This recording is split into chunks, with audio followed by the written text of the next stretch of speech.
What's up guys, my name is Ace, and it's been about a week now since the nuke went off in modern day Verdansk, and we flash back to the 1984 version of the map. And now that we've had about a week to play around on it and explore it a lot more, I decided it was a good time to share my thoughts on this new version of Verdansk compared to the old version. I've had a lot of people asking me, what do I think about this? What do I think about the fact that they didn't bring in a brand new map that's set in a completely different location? And do I think this version of the map is superior to the previous version of Verdansk that we had? And I'm going to go ahead and answer that second question first. Do I think this version of Verdansk is superior to the previous version? And I can say quite confidently, yes. I think Verdansk 84 is a very clear improvement overall compared to modern day Verdansk. And this is for several reasons, but one of the big reasons that I prefer this version of Verdansk is I feel like they've made far more interesting points of interest around the map. And in doing so, I just feel like there are far more viable options to land at the beginning of the game without feeling like you're putting yourself at a disadvantage because it's just a bad place to land that doesn't have a whole lot of loot, or it's just not really great for those early game fights. I feel like many places have improved in this area. One of the big things is the dam. In the modern version of Verdansk, where we actually have a dam here instead of a bridge, we basically just had that fire hall, and then there's a couple houses around there, and there's the base of the dam too. But overall, the loot in that area wasn't really all that great, and also the fights that took place in those areas were kind of awkward and disjointed, and therefore it really wasn't a great place to be landing most of the time. And also getting up to the dam mid-game, unless that's where the circle was going, it was kind of pointless. Like, there's not much going on up there. There's not much reason to go up there. Whereas now, in the 1984 version of Verdansk, we have the bridge with multiple access points. You can come up underneath the bridge to get up toward the top area, or you could go around just like you did with the dam. And we've also got sections of the map's summit in this area with a lot better loot, a lot more loot, and it also makes for much more interesting early game fights. So landing there is a very viable option right now because you can get there, you can get your early fights, you can get decent loot, and you also have the high ground now and you can push from there. So I feel like that's just one example, probably the best example, but that's just one example of how I feel like they've made more interesting areas to land at. And it has opened the map up a little bit, especially for those early game situations.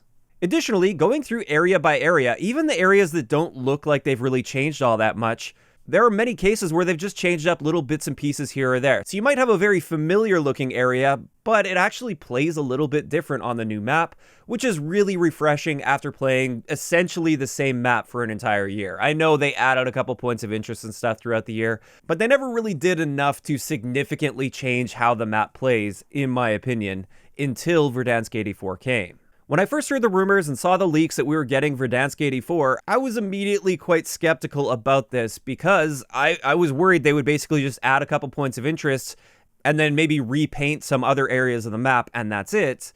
And I'm really happy to see that they actually went through area by area and they made adjustments to almost everything. Now, having said all this, one thing I kind of don't like about the new version of the map is the bluish hue that we have. The lighting on this version of the map just seems really unnatural. It doesn't feel right. Like, it just feels like there's something off about it that doesn't feel real or normal. But that's a fairly minor complaint. I mainly care about the way things are laid out and the way specific areas will play. And overall, I do think this version of the map is a clear improvement over the previous version of Verdansk.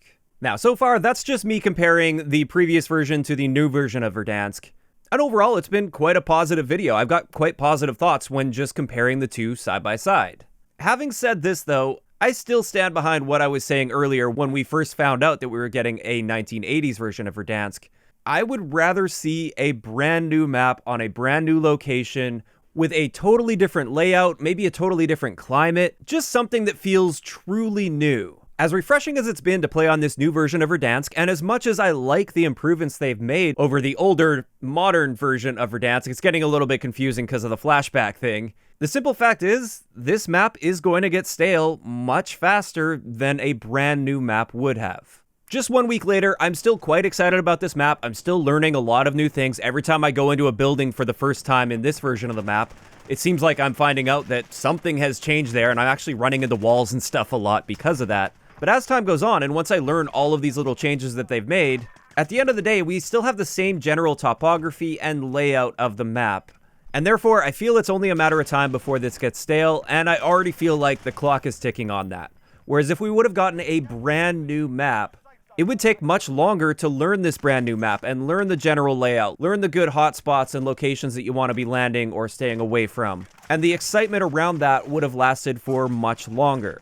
Now, from a business perspective, I do understand that it was a much safer bet to go the route they did by basically just revamping the existing map, partially because they can save a lot of money and resources by not designing a brand new map from scratch. But also, if they were to make a brand new map and Verdansk was just gone for good, that's pretty risky, and they would be putting all their eggs in that basket with this new map, and who knows what the existing player base would think of that. And to my knowledge, the current player base in Warzone is still very healthy, so they would run the risk of turning a big portion of their player base away if it turned out they didn't like the map. And this is actually something that happened with Apex Legends. I really enjoyed the original Kings Canyon when the game first launched, and then when they added the new map and took Kings Canyon away, I really didn't like that new version of the map nearly as much as Kings Canyon, and I was playing the game a lot less when that new map came. So I really do understand why they chose to go with a revamped version of the same map instead of scrapping it and starting from scratch with a new one, because that's just very risky.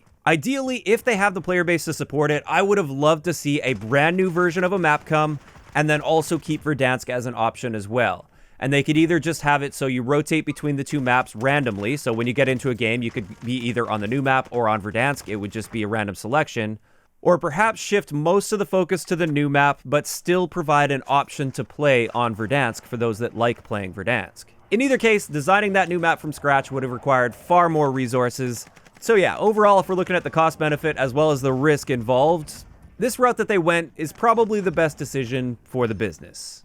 But those are just my thoughts. I'd like to know in the comment section below, what do you guys think of Verdansk 84 now that we've had a week to play on it? Do you like it more than the other version of Verdansk? And also, do you think you would have preferred a brand new map? Or do you like that we have something that's familiar and that we know plays well, but with adjustments made to it? Just let me know those thoughts in the comment section down below. If you enjoyed the video, a like rating is always appreciated. And don't forget to subscribe for more if you haven't already. I'll talk to you guys next time.